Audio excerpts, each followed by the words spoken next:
Tenía la sensación de ver una película, que ellos también tienen la sensación de estar haciendo una película. Roadkill es una road movie, una leyenda urbana, es un espectáculo basado en la historia de unos jóvenes perdidos en el desierto australiano. Actually, when we first started looking at the piece, we started looking at film because it's one of the things that really inspires us.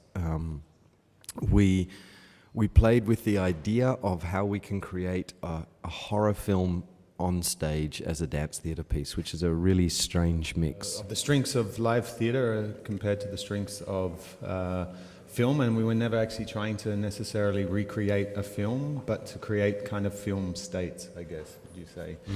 So things we were using film language all the time, like a close-up, and how would you achieve a close-up when you can't bring the audience onto stage to look in the car. So we use that language and always talked about where the perspective of the camera was, actually. And our sound designer was great for that also. In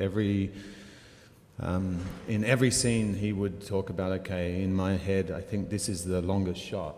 Actually, this is the really long shot, or this is the super close-up. Australia and Gavin and I went on a road trip, actually. We took a car and drove out to the middle of the desert. And we didn't die. Yeah, we kind of parked the car where you can see 360 degrees, it's completely flat, and sort of sat and watched the sun go down and kind of had quite an amazing experience with this. At one point, feeling like we'd parked by the side of the road, and the scariest thing we could possibly imagine was that somebody would walk out of the darkness towards us. So we spent just a lot of time just trying to scare each other. We realized we had a huge challenge in terms of how to represent that enormity on stage.